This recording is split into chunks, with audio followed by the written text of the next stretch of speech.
folks. Look around Florida. Come on, take a look. Welcome to Look Around Florida. I am your host, Sean McFall, aka the Florida Man. John Jenkins, good to see you from the Missouri Division. Wow, buddy. Glad you all could be here today. I have two fine guests, Mark Best and Jerry Peacock, in the background right now. We're going to be bringing them up here in a little bit. Bobby Van Zandt from St. Pete, welcome, buddy. Good to see you. Laura Schultz, wow. When you come in, make sure you say hi. And if you represent an SCV, UDC, OCR chat, I love to hear from you guys. Derek from the Tennessee Division, welcome, buddy. Let me get this out. This way it covers my butt if anything flies out of my mouth. Charles Lorraine, good to see you. Linda and Roy Hudson in the house. All right, the disclaimer is going across the screen. Screen, not scream. Covered my butt if I say anything or anybody else. Bob Highball, Annette Lindsay's in the house. Ready. Get that out of there. Alrighty. Man, boy, was it a busy weekend. A lot of us went to Bob Highball and Camp 1865 Lee Jackson celebrations Saturday night. There was two Lee Jacksons going on. Bob Highball had one. Good turnout. Good speaker. He had Bobby Grenier speaking. A lot of the winter, from what I've been told, a lot of the this past weekend winter storms messed a lot of people up. But Bob Highball and his camp overcome, adapted, still had a great speaker, fun, everything. Finley's Brigade had their Lee Jackson. We're going to let Mark Best go into details on that here in a little bit. We got Brigadier General J.J. Alfred Montan, Camp 786 from Louisiana. Woo! Oh, a couple of people from Louisiana joining Alan.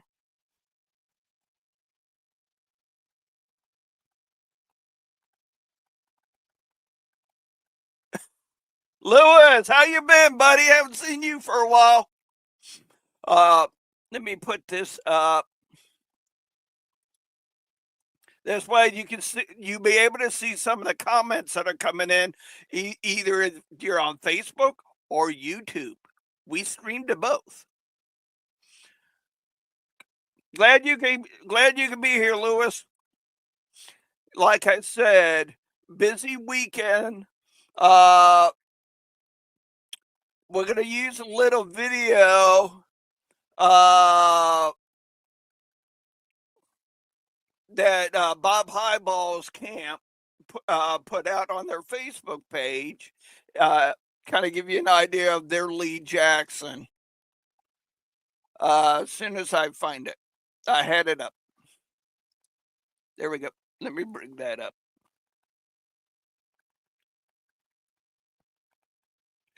Ready. Let me share the screen. Oop.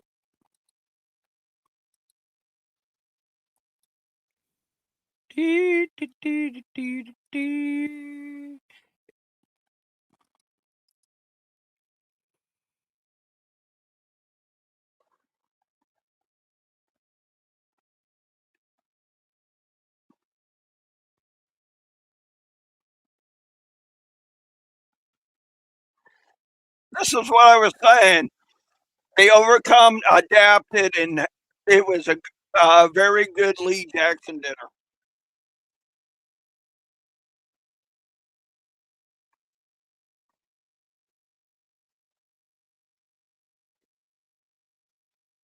Whoop. Let me stop sharing that. Ready. Very good.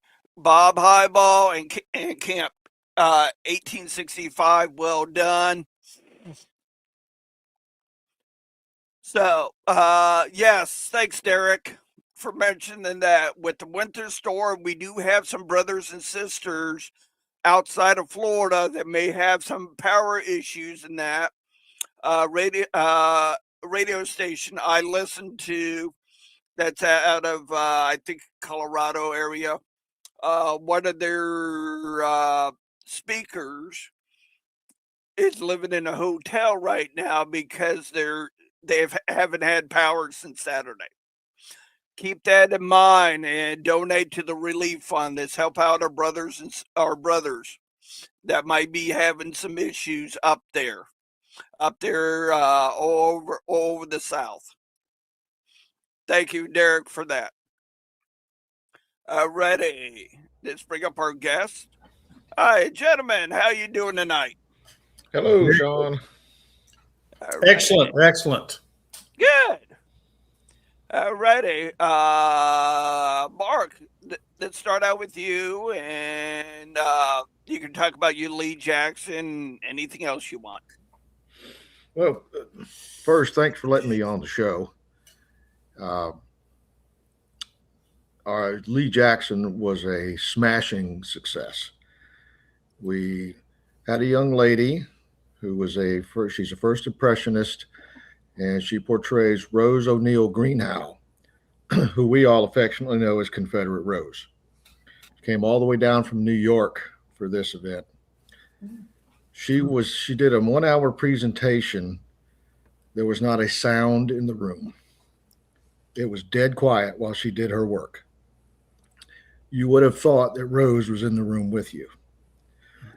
What she did, she went, she went through Rose's life all the way up into her imprisonment and her eventual banishment to the South. Now there's a part 2, which talks about when Rose goes to Europe and does her politicking in Europe, writes the book sales, returns to the southern states, and her untimely demise. So we have been fortunate that she's agreed to return to our Lee Jackson, our 35th annual Lee Jackson next year to do part 2. So if anyone was at the Lee Jackson this year, sure, when we get everything out, you get your ticket so you can see part 2. As an added attraction, Tom and Gail Jesse attended as paying guests, but Tom was gracious enough. He wore his General Lee uniform. Ooh. General Lee and Rose Greenhow actually met in Richmond in 1863, and she wrote a letter to President Jefferson Davis describing that. It was so interesting that everyone was on the edge of their seats. So if anyone missed it, sorry. If you get a chance to see her in action, you need to see it. The storm did cause us some problems. She came in, everything was fine. Her flights were getting canceled. She was supposed to leave on Sunday. They kept getting canceled. We finally were able to get her home today. So she had 2 days of Southern hospitality with my wife and I. I have a picture of her. Is it okay to put it up, Mark? Oh, absolutely. There she is. Sorry, Jerry. Now, I'm going to let the cat out of the bag here a little bit. She wears a black dress. She's in mourning. And everyone's, why do you wear the black dress? Well, she was in mourning for her daughter, Gertrude. It wasn't until she goes to Europe that she starts to wear colors again. And she'll explain that in part 2. But I learned things about Rose O'Neal Greenhow that I never knew and never had an idea. What an intriguing woman. Some of the techniques they used to pass information. She was a remarkable lady. And Miss Lapasardi, she just does an incredible job. Some of you may have seen her in Charleston, where she appeared. So, but I got her again, boys. You can't have her. Amen. Amen. Mark, I did find this picture also. The crowd that you had there. Yes, that was taken from the podium. Uh, that was kind of funny because went up and I got everybody's attention. I took a picture real quick and I said, "Y'all gonna be on Facebook tomorrow." Well, should have mentioned Look Around Florida too. I should have. A shameless plug. That's all right. Yeah, 91 Texas Roadhouse did the catering. As always, the food was excellent. The ladies of the Mary Ann Harvey Black Chapter Number 5 OCR did the decorations. Gentlemen, camp commanders, if you have an OCR, use them. Work with these ladies. They will amaze you with their skills. My wife, Lisa, is the chapter president for Mary Ann Harvey Black. And I told her, when we do the Lee Jackson, the decorations are up to you girls. Because if it was up to me, everything would be camouflage. So we let them run wild. And you can see they just did a marvelous job. I couldn't thank them enough. Oh yeah, it looked like a great turnout, and everybody was happy according to the pictures.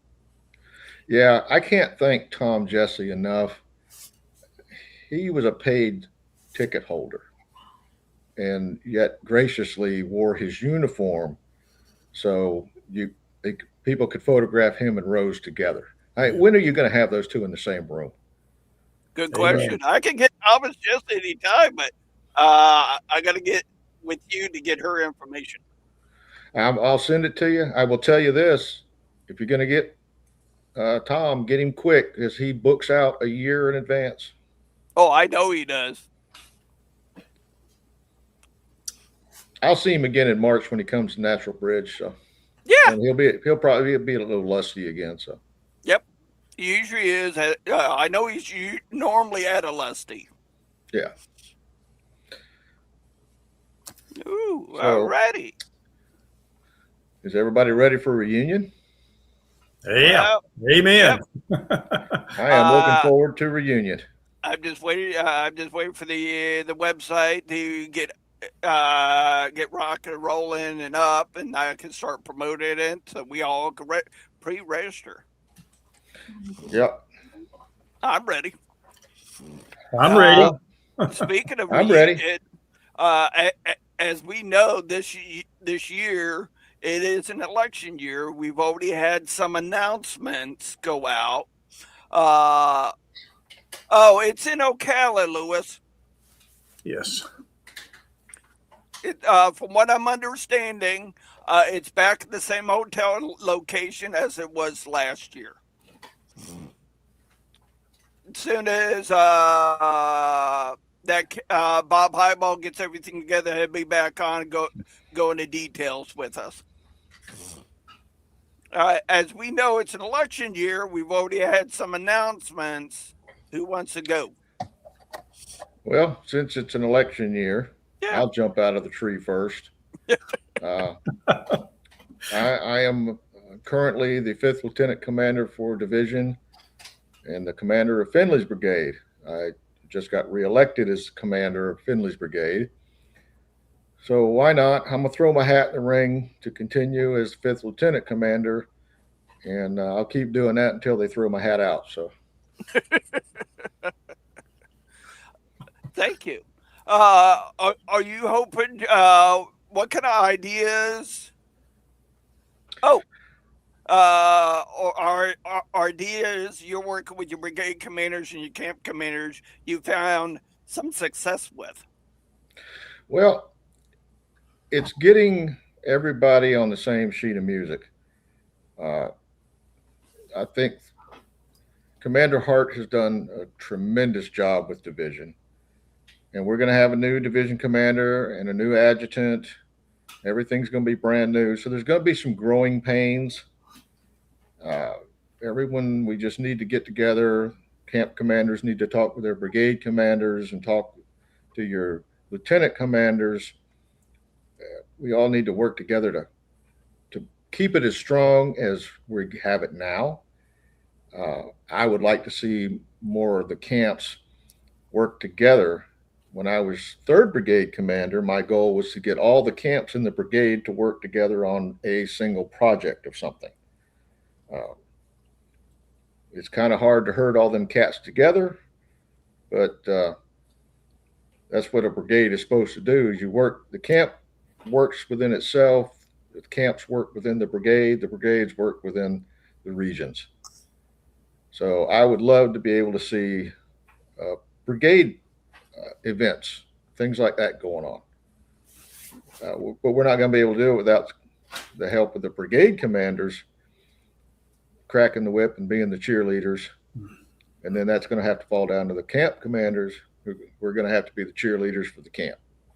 Mhm. So we'll see how it goes. Whoever the next division commander is going to be, he's going to have his work cut out for him. Right. Alrighty. Thanks, Bob. Bob Highball. As we're on the subject of reunion, Bob Highball did put this out. The reunion website will be live soon.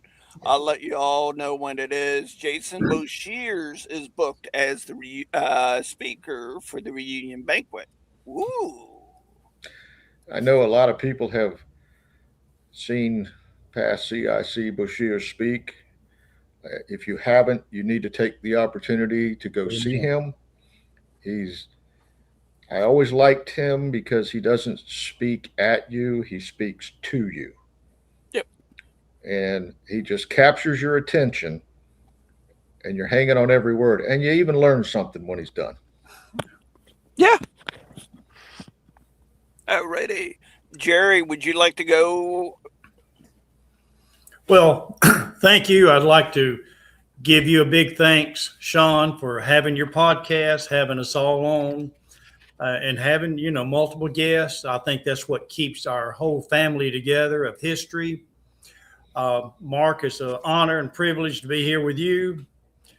I'd like to say, if I may, Mark, may I add something with your Rose O'Neill Greenhow?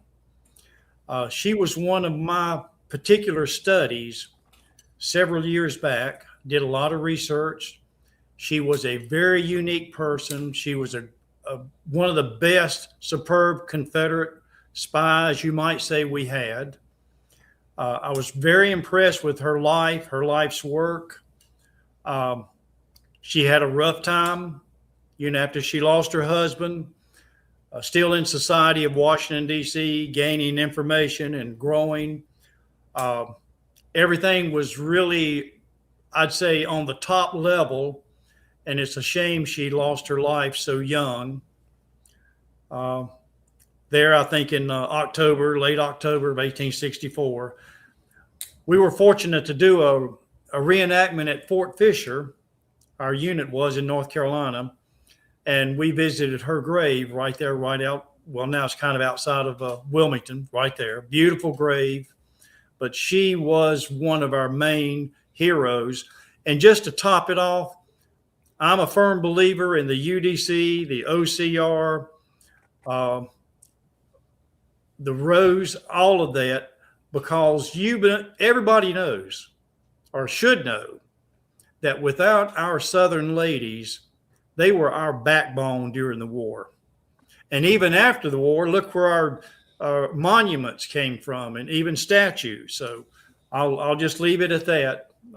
They are our perfect heroes, and we need to give them support as much as they have supported us over the decades. But I'd like to say also that I am running for Lieutenant Commander of Central Florida.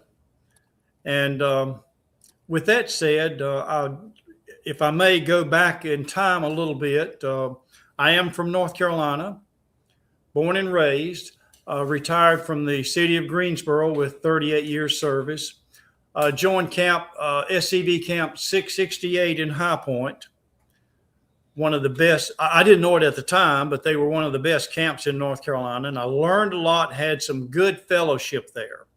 They planned strong meetings, had good speakers, and kept the interest up. And I'm proud to say, I think it was 1998, not through my expertise at all, but they did win the state camp of the year. So that's just my background with them. They taught me a lot. I learned a lot. Once I retired from the city of Greensboro, my wife and I, we moved down to Florida, of course, been down here slightly over 20 years. I joined Camp 741, which was chartered out of Tavares, but due to the residences and the way people would move and relocate, we have met in Tavares. We've met a lot in Leesburg. Now we're meeting, or the camp's meeting in Lady Lake. And that's just due to the surrounding area where the residences and our members live. So the camp is actually adapting to our membership, or to the membership. I was a member of that for many years. I felt I had put a lot into that camp, and it was, in my opinion, it was a good camp, a solid camp, still is. But I got a question sent to me by a good friend of mine, and he wanted me to check out another local camp in the same brigade, 8th Brigade, and that is Camp 1786, John C. Breckinridge, General John C. Breckinridge Camp. They meet in Oxford, which is right here adjacent to the villages. I think the line for the villages runs one way, and right beside of it is the community of Oxford, Florida. The camp's been in existence for 3 decades. They do quite a bit locally. We're trying to get them to expand, and like I think we all should, maybe get out of our box and go further, go to the next community, the next town over, the next county, the next camp. It's what we need, in my opinion, is more camaraderie with the camps, the camp commanders, the brigades. I'm all for a close knit. Now, I know we each have our regions, you might say. I know in each region, each lieutenant commander has their camps they're purposely responsible for or look directly to. But I'm all for going in a combination. If we can help another camp do something, or they ask for this, and maybe we have a man in the camp that can do it, I'm all for it. It's what we need to do. If you live in one neighborhood and you stay in just that one neighborhood for Lord knows how long, you're going to miss out on a lot of good people that you could meet, you could identify with and learn from and help each other. So I'm all about that. That's what I believe we're here for. Not to stay apart or just once a year get together. No, every day is a day that God gave us, and we need to share it out there with our members, with our neighbors, especially with historians. Right now, this came along through Bob Highball, Commander Highball, and it came along through Bobby Grenier. Everybody knows Bobby Grenier. He's the best Yankee we ever had in the SCV, as far as I know, as far as I can tell. He's gotten together a format with the historical societies, museums, all around Florida. They meet quarterly at a junction spot, and everybody's invited to go to attend the meetings. The next meeting we're going to is February the 5th. We're meeting in Sorrento at an old church. I think it was there since 1886. And we're going to, Bob Highball and myself, we're going to go there and stay and meet with all the other historical societies. We get to meet and learn everything of what's going on around us and beyond us. And the good news is, we being of the SCV, they get to meet us and they get to know us. And once we get going together, they know, they understand what we're about, what our history refers to, and the truth in history. So that's a very vital link for me. is whatever we do with the SCV on any occasion, on any event, regardless, the truth in history is what will prevail, and it's what will win us the battles without question. But that's just my feelings, and I just want to express that passionately because that's what I believe.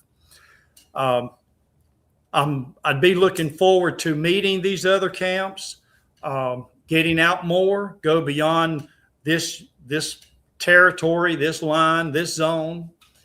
I feel like it's a good thing. Matter of fact, I'll mention again with Bob Highball, he is the 8th Brigade commander. He's already got an officer's call set up for February the 7th. It's in Ocala. He's already sent out word, so everybody's being alerted and given enough ahead of notice to make plans. And I think we've got a goodly number that's going to attend. And as you know, an officer's call, even though it's titled an officer's call, it's pretty much the doors are open for, the members themselves to come in, and they can express whatever, share whatever, and learn. And that's what we're all about. That's what I believe in. I have had a world of experience with the SCV. I love it. People do not realize what history really teaches us. If you'll just look and dig and research deep enough, you will find the truth. It's there. It's like Jefferson Davis said, our enemies they've crushed the seed into the ground. So the seed will come back as truth does. It'll grow up and come out. So that's what we're all about, and that's what I feel the South is. And I'll be glad to take any questions. I'm just sent out a statement declaring I'm running for the lieutenant commander for this region, the central part of Florida. And I've also got my email, and of course you can text me, call me. I've got my number on there, whatever. Any questions or whatever. Do you have any questions, Sean? Anything particular come to mind? Yeah, something you taught, you and Mark both touched on, working with the camp commanders and brigade commanders. Yes. in your area. Yes. Now, will you plan, if elected, on doing officers' calls with your camp commanders and brigade commanders? Most definitely. That's top of the list. We need to get together. I mean, this business of running into somebody and they were at the last meeting whenever, how that works, or it's happened in the past. No. The whole success of it is a direct, straightforward communication, keeping it going back and forth, sending notices, sending reports, sending events, sending the calendar dates. And for me, and I've learned the hard way over the years, a lot of our members, we all have to admit, sometimes they get a little slack. But if you send them the notices and you keep it going repetitiously, there's no way in the world they can come up somewhere down the road and say, gosh, I would have made it. I would have been there if I just had another couple of weeks notice. And that used to infuriate me to no end. But as you get older, you learn to deal with these things. Yeah. But I'm a firm believer in full communications, not letting up on it. And I don't care. And I've had people to tell me just nicely, you send these out a lot. I see them all the time. Well, good. That they don't know it, but they've complimented me. That's what I want to do. But you can never send enough notices repetitiously to make them aware, to not let them forget, and just let them know, hey, wake up. We're here. Exactly. Yes, sir.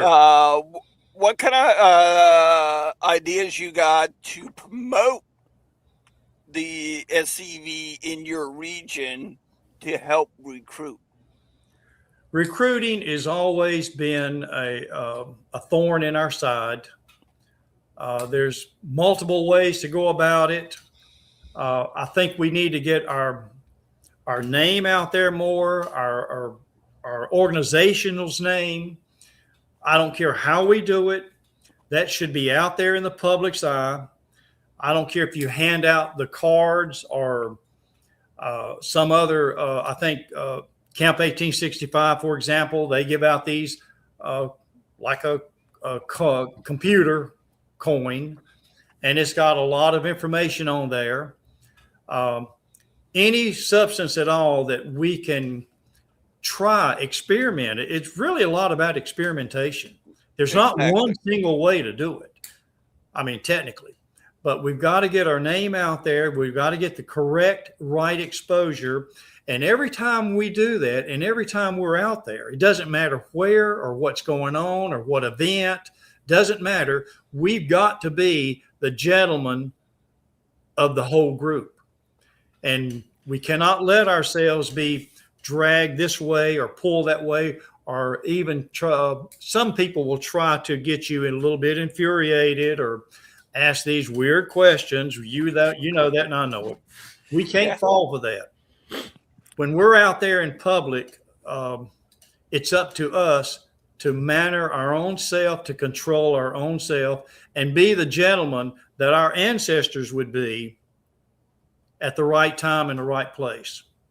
That's what I feel like that's a requirement for us. It's a hidden requirement. Yeah, which falls in that getting our name out in the community. Yes. And the other thing, if I may interrupt, forgive me, and I have to, I'm so happy to see it. Bob Highball has come up with this whole theme of services to the community.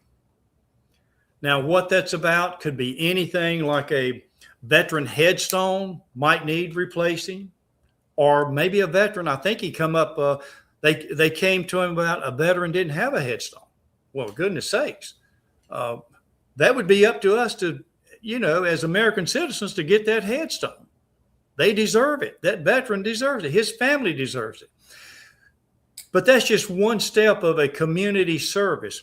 Maybe a gentleman or an elderly lady needs I don't care, it could be like a steps put up so they could walk down the steps to, get to the car. Any kind of a helpful manner that would help. And you got to realize when we go out there, and I think Bob Highball's been doing it, they put out a sign like in the yard, like a realtor puts out a sign in the yard when they're going to sell a house or attempt to. Well, Bob Highball, they've come up with this same game plan. The SCV should have a sign, and they do. They're beautiful SCV signs placed out in the yard or at the corner of the intersection. They might see us over there doing headstone cleaning, a cemetery cleanup.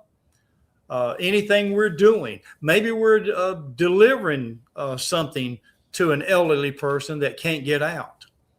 We can put a sign there and just get the recognition that we deserve and our organization deserves.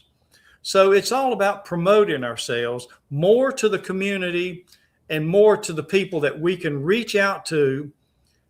When people go by and see something going on, they're going to question, like, what are they doing? What does it consist of? Well, they see something, and that draws them into the next step. And all of a sudden, we finally get to say, hey, we're the Sons of Confederate Veterans. Our people here, this group, we're doing this. We're doing it for our community. That's what we're about. And and I know that will go volumes to help our name, our reputation. That's what we believe in. We're actually promoting ourselves for all the right reasons, and it's a way to get our name and face and our organization and what we're doing, not just the name and the title, but it's getting what we're doing. They're seeing this work done over here. They said, hey, that's Sons of Confederate Veterans are doing that. That's pretty good. So I think it's an outstanding method that he's put in place. And I understand that other divisions, the Tennessee division just mentioned one, they've come along with it and they're really sold on it. So that's just an idea that they've developed. I think it's very useful and it's something that Florida, of course, 1865 deserves all the credit, but it can help every division and every camp in Florida. Okay. I look at it like Jesus told the disciples, go ye into the world. Yes. And spread the world. You have to, as my friend and mentor Kelly Crocker once told me, sometimes thou must tooteth thy own horn, or it will surely tooteth not. Very true. Well, very true. I just got a phone call. Yeah. I got a phone call before the show started. A gentleman found us on our website and he's interested in joining. So I will inundate him with information. Don't be embarrassed that you are a member. Right. I tell people, yeah, that's who I am. That's what I do. I will give you all the information you need. And yes, you're going to have the ones that, they try to make a scene out of it. My go-to is that famous Southern saying, well, bless your heart. And that is true. Yes. Well, that ties into a good friend of mine that's in the chat right now, past Commander-in-Chief Jason Boshiers used to say, if not us, who? Right. Yes. Amen.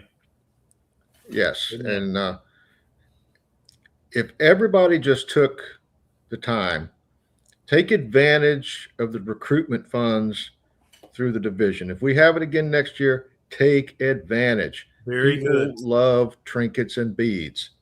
Okay. I have tried you give them a copy of Confederate magazine and an application, the pamphlet information, they wander around with it, and then you see it in the trash can. Yep. They don't want to carry stuff around all day. The coins work nice. Something they can put in their pocket and tote around with them. Yeah. The business cards, just explain it to them. Hey, what are you guys? I'm not afraid to tell people when someone comes to the house to work on something or to do something. Hey, you from around here? Yeah, fourth generation. You got any Confederates? I bet you do. Let's find one. Yeah. And you start digging them up and they start getting really interested. Yes. So, and when you're doing something, invite people over. We've started something, putting the wreaths on headstones, Confederate headstones in the cemeteries. And I had people come over. Well, what are you doing? Well, this is what we're doing. Yeah. Oh, wow. Yeah. And like Jerry said, we've gotten headstones for veterans. I don't care if you're a veteran and they need a headstone. We got one for a black family. Amen. They've been waiting 15 years to get a headstone. Yep. Yeah. And we got one for them. So people are smart. They know we're not the evildoers that we get put on to be. But you got to put yourself out there. You got to pump yourself up. Yes. Yep. And if I may, Mark, I am a firm believer, whether it's your front yard or wherever anybody can see the flag, I'm a firm believer, fly our flag. I mean, I agree. And that leads me into something else. Our flag sites. Yes, good. Our flag sites. I am very passionate about our flag sites. Amen. Finley's Brigade has the first flag site ever dedicated in Florida. And we are very territorial of it. One of my sergeant at arms, I bet you if I called him right now, he could tell you what the wind speed is going to be for the next 10 days. But we take every opportunity to have a flag out there. And we put some of the coins that we got for the recruitment, I left on on the flag stand. And last time I checked, they were all gone. Oh, yeah. So somebody's been visiting. Maybe we'll get a phone call. So support your flag sites, gentlemen. Yes. These things are expensive to maintain. The last flag we bought was a 10 by 15 and it was $400. Yeah. Well, there's a lot of security and maintenance in there that, Yeah. average Joe Blow, they don't realize. It's one of the best advertisements that placed in the right location. Like, and I got to give Jeffro, Cotton, Butch Fox, David King, there at I-4 and I-75. Zillions of tourists, cars, trucks go by there every day, and they see our flag. And when they go by, Jerry, 1 second.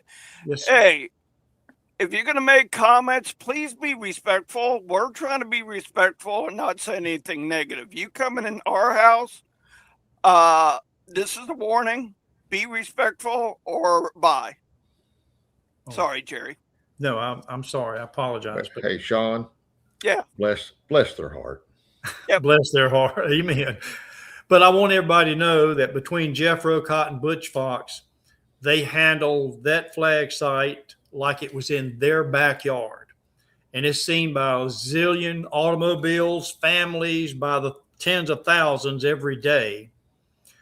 It's something so unique. I want to say it's just perfectly free advertisement, which it is. But like Mark said, you go to purchase flags. First of all, I think you're limited in who has them, where you have to get them from. But also, none of them are cheap, and they've gotten more and more and more expensive. But like Mark knows, with flag sites, you're talking about maybe having it lighting lit up. Maybe you're talking about security. Maybe you're talking about maintenance. I mean, you got to go in there and mow and clean up and get things, keep it updated and keep it, in order. I mean, you just don't put up a flag and go away. Like Mark said, Mr. Wind comes along, and I think between Jeffro and Butch, they back and forth with each other. Well, it's up to 12 miles an hour, and then 14, and then back down to 11, and the whole 24-hour scheme is how much the wind's doing. What is it doing? Because that's most destructive on our flags, of course. But Bob Highball, I'm sorry, I don't mean to keep overdoing anything, but I do want to say that one of his contacts in the last few months, down on I-4, down toward Davenport, Florida, that way toward Orlando, the gentleman has come forth and donated the land right there on I-4. Perfect flag site. So that's because Bob Highball had the contact information right out there, like you mentioned earlier, Mark. Somebody out of the blue, whoever calls, it rings right into Camp 1865. Bob Highball gets it. Boom. A miracle of miracles. We get a perfect flag site.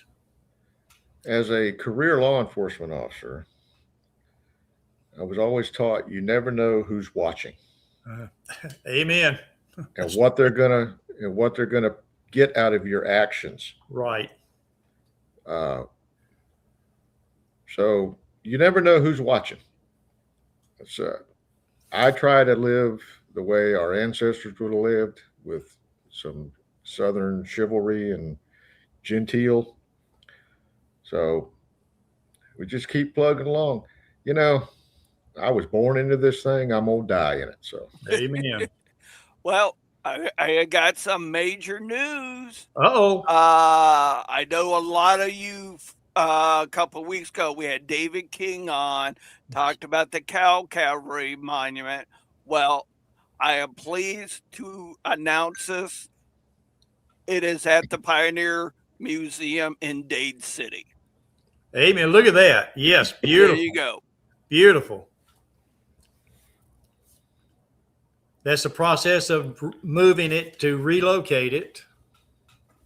And combination of the early camp and the lovely ladies with the Plant City UDC. Yes. There's a couple of them right there. Yes. Amen. It is. Yeah, I'm Go ahead, Mark. working on a guy. I'm working on a gentleman right now. His fourth great grandfather was in the Cal Cavalry, and he's buried not too far away. I know where he's at, and I'm trying to get this young man into the SCV. So just keep picking at him. Yeah. Oh, excuse me, Sean and Mark. I want to say one man in my mind dealing with this Cal Cavalry stone monument like Wayne Sweat. He's one of the chieftains, there at the Pioneer Museum, like a charter member setup, and he was all in on this thing, full force, to negotiate, you might say, with the Cattlemen's Association and working things out with them that was suitable and agreeable, for everybody.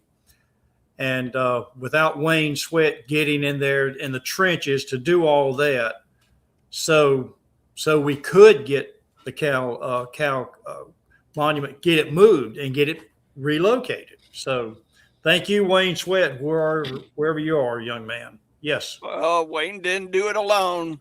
Donna I know. McPherson was involved. Oh, I know. Forgive me. I don't mean to leave anybody out. No. I'm the world's worst. That does bring up another thing. Yeah. The Florida Guardian program. I was just getting ready to go into that. Go for it, Mark. It was my honor and privilege to present Madam President Annette Lindsay of the Florida OCR her certificate and pin declaring her our 47th Guardian in Florida. Hey. We're up to 47 now. Wow. Now, what I like to do, I like to say, how many Guardians do we have in the room? Raise your hand. How many Guardians should we have in the room? Everybody. Yep. There's 11,600 Confederate veterans documented buried in Florida. Chances are there's one close by to you. So you want information on the Guardian program? I'm not hard to find. I'm on Facebook. Shoot it to me. I'll get you the application. It's easy. Hey, Mark, is it only for SCV members? Well, I'm glad you asked that, because when we cranked this thing up, we talked to Calvin, and Calvin was very forward thinking and liked the idea. We have opened up the Florida Division Guardian program to Florida Division members, UDC members, OCR members, and friends of the SCV. Good. Great. So you can be, anybody wants to be a Guardian that has a love for their Southern heritage, come and see us. I got 100 new pins, and they're waiting to have names put up. Good, Yep. good. And if you don't have a CERT program involved with your camp, feel free to hit me up. Mark, Jerry, did you get trained yet? Oh, yes. Yes, I've been trained. Thank the Lord. Yes. Not only it's for cleaning Confederate graves, just like Jerry was talking about, it also helps get you involved with the community in Yes. cleaning entire cemeteries. Yes. Yes. Yeah. And People don't, a lot of people don't know about it, but I was asked the other day about another CERT class. So I'm waiting, hoping things will warm up here and we'll be able to get back out in the field and get some of that going. Yes. Yep. I've been hit up by 2 historical societies to do programs for them. Well, I'll tell you this, gentlemen. I got to pat myself on the back. I'm pretty proud of it. With our CERT training and what we did in Finley's Brigade, we were actually approved 2 years ago, approved by the Florida State Park Service to clean the monument at Natural Bridge. Wow. Hey. Isn't that reenactment coming up, Mark? First weekend in March. First Yes. full weekend in March. Yeah, so come on out, root for the home side. They're pretty. I got to admit, the Federals are pretty persistent. They show up every year, and we whoop them every year. So Good. Keep whipping them. yeah, I hear Jerry has a drum and he will travel. it's pretty funny because the 2nd Regiment U.S. Colored Troops have their impressionists in their group there, and looks we get. Here we are standing in Confederate uniform, and we're over there laughing and joking with these guys. And people have actually come up and said, aren't y'all supposed to be fighting with each other? Oh, that's at 3:00. Yeah. That's on the schedule. Yeah. We're going to go try and whoop each other at 3:00. Oh, yeah. That's the thing about this organization. We have multiple different color people involved. With this organization due to the fact our ancestors. Confederate Army was the most diverse army at that time. Yes. Whites, blacks, Native Americans, Hispanics. The list goes on. Yeah, Yes. I think just about every race and religion was represented in the Confederate Army. Yes. Yeah. I've read, if you look up the 10th Louisiana Regiment, that they were so diverse, and it almost got complicated, that when the general would give an order, down the line, they had to have the interpreters to pass it to their troops. But that shows you how diverse we were. Yeah. I mean, all the way through. If you look at the cow cavalry, yes, it was cattlemen, but it was also Seminoles were involved with it. Florida Seminoles, yes, there was a Seminole Mounted Volunteer Unit out of Oklahoma. Food for thought. Well, we're running out of time, so let me throw a shameless plug out real quick, if I may. Go for it. If you haven't taken the opportunity to support either Oakwood or Hollywood cemeteries in Richmond, Virginia, Yes. please consider it. These men are lying there unmarked, and Kelly says, and I've taken it to heart, in 50 years, no one may know we had anything to do with getting markers for these men, but they will know they're a Confederate soldier. Amen. And they're buried there. Yes. So if you want information on either one of those cemeteries, you can get with me. We'll get you the information. It's a noble cause, and we're doing the right thing. Mark, can you elaborate on how many Confederate soldiers out of our division, the OCR and the UDC, got headstones for? I don't have the accurate numbers in front of me. The Hollywood Cemetery is your cheapest route. You can get a marker there for $200 because unlike Oakwood Cemetery that has the Oakwood rule, where you know how that works. Yeah. You've got the little square concrete marker with 3 numbers on it, and each number represents a soldier, and the VA considers that to be they are marked. So they will not issue a marker. Hollywood, it's the other way, that you can actually get a VA marker. Oh. The Hollywood Cemetery, however, is an active cemetery. So Mark and Jerry and Sean can't go up there and plant a marker. The cemetery staff has to do that. Oh, And I understand it's, insurance purposes, and you don't want to damage anything, and they have okay, that's fine. But for $200, the camp up there, they do the paperwork, they submit for the marker, you get the marker, and the cemetery staff puts it in. yes. So our camp has supported both cemeteries, and we're planning on doing it some more. So it's just the right thing. Even if you get one, just one, that's one less we have to leave a blank spot for, Yes. because they are somebody's relative. They will live in us forever. I mean, they're in our DNA. If not for them, we would not be here. Amen. Yeah.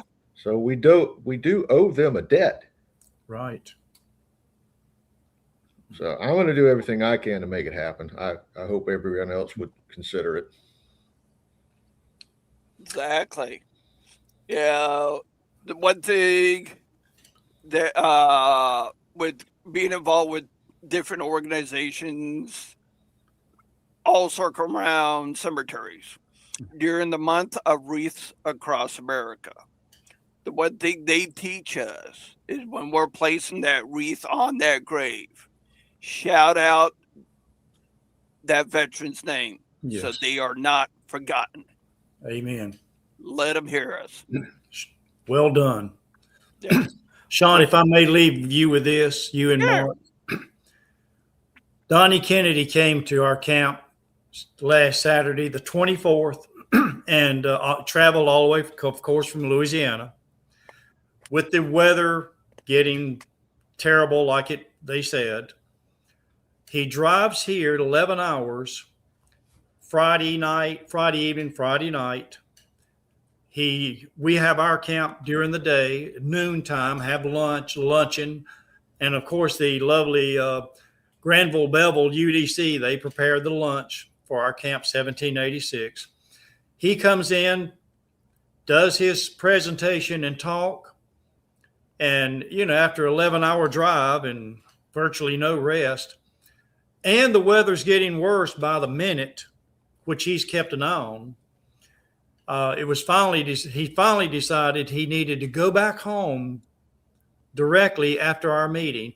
Well, he left a little bit before our meeting actually ended, but that was to get him going on the highway. So he drives 11 hours here, turns around and gives our presentation, another excellent presentation, and then hops in his car about 2:30 or so in the afternoon, way before we ended, and then hightails it back to Louisiana, but it took him 13 hours because the weather had hit or started to hit and got worse and worse and worse. And he said by the next morning when he, finally gets to Louisiana, he said all the power poles, they were torn down, tree limbs, debris everywhere, no power where he was. And I was just amazed that here's like me, an elderly gentleman driving 11 hours here, doing a presentation, turning right around because he had to, 13 hours back. And that had to be one heck of a drive. But that was Donnie Kennedy, and you just wonder, that'd be a hard road for anybody to get done. I like to Yes, tell sir. people I don't do this because I have to. I do it because I love to. Yes. Honor and respect for our ancestors. Yes. Yes, sir. All right, as we're getting ready to wrap up our show, if you're interested in the Florida Division, please check out our sponsor, flscv.org. That is the Florida Division SCV's website. Please check it out. If you're looking for a camp, you just moved here, that website can definitely help you out. Mark, I'm voting for David King, Bob Highball, Roy, and you. You got my vote, Jerry. I'll just come out with it. It doesn't matter. It's true. Yeah, we have supported Roy Hudson. Yes. Charles is an excellent, true Southern gentleman, but much like General Lee, my loyalties lie with Florida. Amen. He's our Florida man, and we got to stay with him. He'll be our leader. Yes. And Art Hayes, you brought up a good point. It is cold in Florida. Please watch out for fallen lizards coming out of the trees. Yes. Yeah. Already. Hey, let me ask a question about that real quick. So we got the falling iguanas. Yeah. Does that mean, since they're illegal immigrants, does that mean ICE is going to get them? I I think Ice already got them. Yes. They're falling out of the trees. Maybe I shouldn't have said that. No, Wow. we're gonna help ICE get this done. Yes, amen. All right. There you go. Disclaimer. All right. Many blessings. That was off the record. All right, guys, we're wrapping everything up. Gentlemen, ladies, may God bless you in your adventures this week. God bless you. God bless you. If you have any news of projects or updates on a project and you would like to be featured on Look Around Florida, please hit me up. You can message me through YouTube or Facebook, and I'll get you scheduled. February 18th is already booked. We got Bobby Grenier will be on to talk about his latest book. Good. Alrighty. Till next Tuesday. Stay Southern. God bless. God bless everyone. God bless the South. South. Amen. My name is Nelson W. Winbush. I'm a member of the Jacob Sumner Camp 1516 Sons of Confederate Veterans. My reason for joining the Sons of Confederate Veterans after the NAACP declared they would destroy and remove everything Confederate in 1990, I decided that I would do all I could to make sure that people understood what the Confederacy stood for.